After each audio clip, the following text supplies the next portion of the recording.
जय श्री कृष्ण दोस्तों। हमारे दर्शक लिखते हैं कि मैं एक स्टूडेंट हूँ। मेरी उम्र 22 साल है और मैं अपनी कॉलेज की पढ़ाई के आखिरी साल में हूँ। मेरे ज़्यादातर दोस्तों की नौकरी कॉलेज पूरा होने से पहले ही लग चुकी है, लेकिन मेरी नहीं। मैं काफ़ी कम बोलने वाला हूँ और मेरे मन में डर भी रहता है। क्लास में प्रेजेंटेशन देने से डरता था, नौकरी के इंटरव्यू में एचआर के सामने डरता था, एग्ज़ाम में तो जान ही निकल जाती थी। मुझे हमेशा लगता था कि मुझ में बहुत कमी है और मेरे आसपास के दूसरे लोग मुझसे ज़्यादा टैलेंटेड हैं और मुझे तो कुछ भी नहीं आता। मैं किसी भी कैंपस जॉब इंटरव्यू में भाग लेता और अपनी नर्वसनेस के कारण रिजेक्ट हो जाता। घर से अच्छी तरह पढ़कर जाता, लेकिन डर और घबराहट के कारण किसी भी सरकारी नौकरी के लिए अच्छा पेपर नहीं कर पाता था। मुझे ऐसा लगने लगा था कि मेरी किस्मत में यही लिखा है। भगवान पर विश्वास तो है, लेकिन कभी कोई मंत्र या पाठ अपनी लाइफ में नहीं किया। मेरी माँ भी मेरे लिए बहुत दुखी रहती थी और हमेशा मेरी खुशहाली के लिए व्रत रखती थी।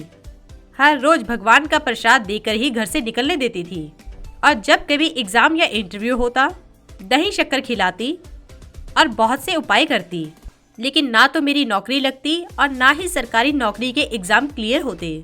एक दिन मैंने यूट्यूब चैनल पर हनुमान चालीसा का अर्थ देखा। जब मैंने हनुमान चालीसा का पूरा अर्थ समझा, तब मैंने ये जाना कि हनुमान चालीसा कितनी साइंटिफिक है और कितने काम की चीज़ है। फिर उसी टाइम मैंने डिसाइड किया कि अब मैं भी हर रोज हनुमान चालीसा का पाठ करा करूँगा और दूसरे दिन से मैंने हनुमान चालीसा का पाठ करना शुरू कर दिया। मैं हनुमान चालीसा इस भाव के साथ पढ़ता था कि अब तो प्रभु आपको ही मेरी नैया पार लगानी है। हर रोज यही कहता कि मेरे लिए जो सही हो आप वही करें, क्योंकि मुझे खुद ही नहीं पता कि मेरे लिए क्या अच्छा है और क्या बुरा। अब हनुमान चालीसा का पाठ पढ़ते पढ़ते 7 दिन हो गए थे और कॉलेज कैंपस में जॉब प्लेसमेंट के लिए इंटरव्यू की कंपनी आने वाली थी। और जिस तरह पहले कंपनी का नाम सुनते ही मेरे पसीने छूटने लगते थे और मैं नर्वस हो जाता था, अब ऐसा कुछ भी नहीं लग रहा और मेरे मन में सिर्फ यही बात थी, मुझे किसी से डर नहीं है। मेरे साथ हनुमान जी खड़े हैं, मुझे बस जो पूछा जाए वही बताना है, बाकी सब राम भरोसे। पहले जॉब इंटरव्यू के दिन में मैं घबरा जाता था और मेरी माँ तुरंत समझ जाती थी और मुझे समझाने लगती थी, लेकिन जब हनुमान चालीसा पढ़ने के बाद मैं जॉब इंटरव्यू के दिन तैयार होकर जा रहा था, तो मेरे चेहरे पर बिल्कुल भी शिकन नहीं थी। मेरी माँ को भी समझ आ गया था कि आज मैं घबरा नहीं रहा, लेकिन उसने दही शक्कर खिलाकर सिर्फ इतना ही कहा, संकट कटे मिटे सब पीरा, जो सुमरे हनुमत बलबीरा। यह सुनकर मेरे अंदर एक आग सी दौड़ गई। रास्ते में बाइक चलाते समय मैं ईयरफोन में हनुमान चालीसा ही सुन रहा था और मेरा कॉन्फिडेंस 7वें आसमान पर था। कैंपस प्लेस की प्लेसमेंट चालू हुई, रिटन एग्जाम हुआ, उसमें मैं शॉर्टलिस्ट हो गया। फिर उसके बाद ग्रुप डिस्कशन हुआ। आपको बता दूं कि मैंने अपनी लाइफ में जितने भी ग्रुप डिस्कशन फेस किए हैं, किसी में भी सिलेक्ट नहीं हुआ। और सिलेक्ट होता भी कैसे, मैं कुछ बोल ही नहीं पाता था। लेकिन उस दिन ग्रुप डिस्कशन के बीच बीच में मैं 3 बार बोला और इतने अच्छे पॉइंट्स रखे कि मेरा सिलेक्शन हो गया। नौकरी की आधी जंग अब मैं जीत चुका था और अब बारी थी इंटरव्यू की। तो एचआर ने सिर्फ मुझसे वो सवाल ही पूछे जिनके बारे में मुझे बहुत कुछ पता था। मैंने सभी सवालों के जवाब दिए और वो भी बिना डरे, पूरे कॉन्फिडेंस के साथ।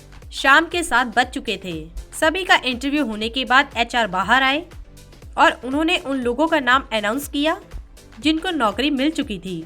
राम भक्त हनुमान की कृपा से उस लिस्ट में मेरा नाम भी था। कंपनी का ऑफर लेटर भी आ चुका है और कॉलेज खत्म होते ही ज्वाइन करने को कहा गया है। हनुमान चालीसा पढ़ने से ऐसा लगता है कि जैसे हनुमान जी मेरी रक्षा कर रहे हों और हर समय मेरे साथ हैं।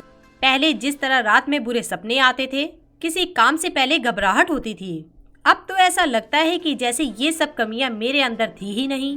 कॉन्फिडेंस तो जैसे 7वें आसमान पर है।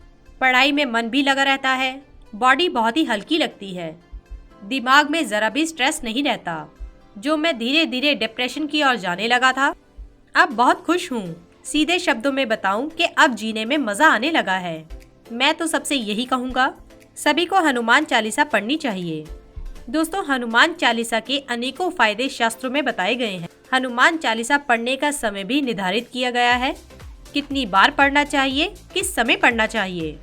अलग अलग कामों की सिद्धि के लिए अलग अलग प्रकार के नियम हैं। इसी के साथ ही दोस्तों, अगर आपको ये वीडियो पसंद आया हो तो इसे आप लाइक कीजिए, अपने दोस्तों रिश्तेदारों के साथ शेयर कीजिए और सब्सक्राइब कीजिए। साथ ही साथ बेल आइकन को प्रेस करें ताकि नया नोटिफिकेशन आप तक सबसे पहले पहुंच सके। धन्यवाद दोस्तों।